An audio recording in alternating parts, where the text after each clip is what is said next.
አለም ነሽራህ ለከ ሰድረክ እኛ ላንተ ቀልብህ በጠበበ ሰዓት ላይ ብዙ ነገሮች ተደራርበውብህ ጭንቀት ውስጥ በገባህ ሰዓት ላይ ቀልብህን ሰፋ ጠገና ላደረግንልህም ወይ?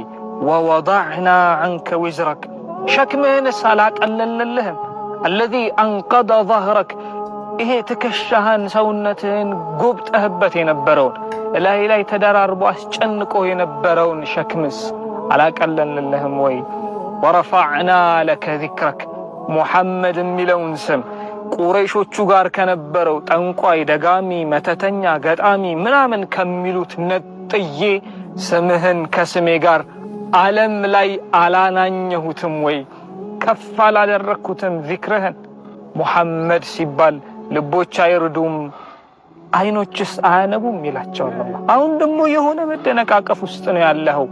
ፈኢነ መዐል ዑስሪ ዩስራ የህይወት ጉዳይ ነው። ከችግር በኋላ ከጥበት ከመከራ በኋላ ነው ምቾት ያለው። ታገስ ያ ሙሐመድ አለይሂ ሰላቱ ወሰላም ይላቸዋል አላህ። እንግዲህ ተራው የኛ ነው። ብዙ ቦታ ሄደን ብዙ በራን ኳክተን አላህ አይቶናል። የጠበበችውን ቀልባችን አላህ ሰፋ እስኪያደርግልን ሸክማችንንም አላህ እስኪያቀልልን የጠፋውንም ስማችን አላህ እስኪያድስልን ድረስ እሱ ላይ ያለንን መተማመን እያጠነከርን እንሄዳለን። አላህ እሱ ላይ የተማመነችን ቀልብ መቼም የማይጥል ጌታ ነው። ያ ሰላም። ነቢዩላህ ሙሳ አለይሂ ሰላም ስለ አላህ ሱብሓነሁ ወተዓላ ከተናገሩት በጣም ቀልብ የሚይዙ ንግግሮች መካከል አንዱ ይሄ ነው።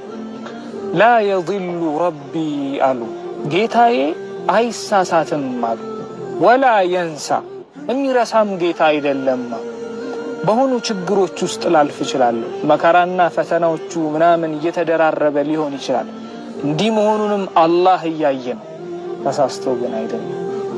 1000 ጊዜም ልጥራው 1 ጊዜም ልጥራው ያቺን የጠራውትን ጥሪ ረስቷትም አይደለም። ላ የضሉ ረቢ ወላ የንሳ። ያ ሰላም። ተወኩል ማለት ከችግሮቻችን ልንወጣበት የምንችለው በርካታ አማራጮች መንገዶች እያሉን ጉዳዩን ወደ አላህ ማስጠጋት ማለት ነው። ልክ ነቢዩላህ ኢብራሂም አለይሂ ሰላም ወንጨፍ ላይ ሆነው ወደ እሳቱ ሊወረወሩ ሲሉ ጅብሪል መጥቶ ያ ኢብራሂም አለከ ሓጃ ሲላቸው ምን ትፈልገው ነገር አለ? ምን ላድርግልህ? ተራራውን ልናድባቸው? ጩኸት ልልቀቅባቸው? ምድሩን ሰቅስቄ ልገልብጥባቸው? ምን ትፈልጋለህ ላደነህ ሲላቸው ካንተ ከሆነ አልፈልግም አሉ። ከአላህም ከሆነ የሚያደርገውን ያውቃል አላህ አሉ። ሐስቢየላሁ ወኒዕመል ወኪል አሉ። አላህ ማለት ያማረ መጠጊያ ነው አሉ። አላህ በቂ ነው አሉ። ታዲያ ጀሊሉስ ይህን ተወኩላቸውን አይቶ ዝም አላቸው እንዴ? ቁልና ያ ናሩ ኩኒ በርደን ወሰላመን አላ ኢብራሂም።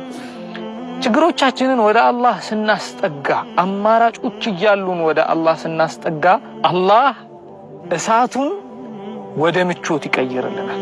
ለማንኛውም የቁርአን ዕውቀታችሁ ከፍ እንዲል ከፈለጋችሁ ባዮ ላይ ባለው ስልክ ቁጥር በቴሌግራም በኢሞ አለም ደግሞ በዋትስአፕ አናግሩ። አንዳንዴ የሆነውን የኖርነውን እኛ ጋር ያለውን እውነታ ለሰዎች ለማስረዳት ስንሞክር ወይ አያምኑንም፣ አይረዱንም፣ ዋሽታችኋል ይሉናል፣ ወይ ደግሞ እኛ ተናግረን አይወጣልን።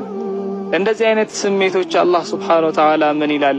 ረቡኩም የናንተ ጌታ የናንተ ተንከባካቢ አላህ ሱብሓነሁ ወተዓላ አዕለሙ ቢማ ፊ ኑፉሲኩም ነፍሶቻችሁ ውስጥ ያለውን ነገር ያውቃል አይደለም? አውቋል። ምን እንዳለ ምን እንደተሸከማችሁ ምን እንደጨነቃችሁ አውቋል ይላል አላህ ሱብሓነሁ ወተዓላ።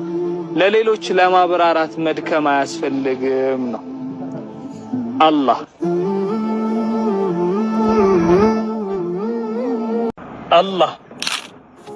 ዱንያ ላይ ከባዱ ነገር ማጣት ነው። በጣም ከባዱ ነገር ደግሞ አግኝቶ ማጣት ነው። አግኝቶ ማጣት በጣም ከባድ ነው። ነገር ግን አላህ ሱብሓነሁ ወተዓላ ምን ይላል መሰላችሁ? ኢነሁ እሱ ራሱ አላህ ሱብሓነሁ ወተዓላ ማለት على رجعه لقادر መመለስ ላይ የሚችል ጌታ ነው የተካነበት ጌታ ነው መመለስ ላይ ይላል አላህ Subhanahu Wa Ta'ala ምን መመለስ ላይ ያጣችሁትን ሳቅ መመለስ ላይ የተለያችሁትን ቤተሰብ ጤና ያጣችሁትን ትዳር ያጣችሁትን ገንዘብ ልጆች ምናምን መመለስ ላይ ያጣችሁበት ጉዳይን መመለስ ሲጀምር የሚችልበት ጌታ ነው ይላል አላህ Subhanahu Wa Ta'ala እስከዛ ግን فصبر جميل ትንሽ ትዕግስት ያ ሰላም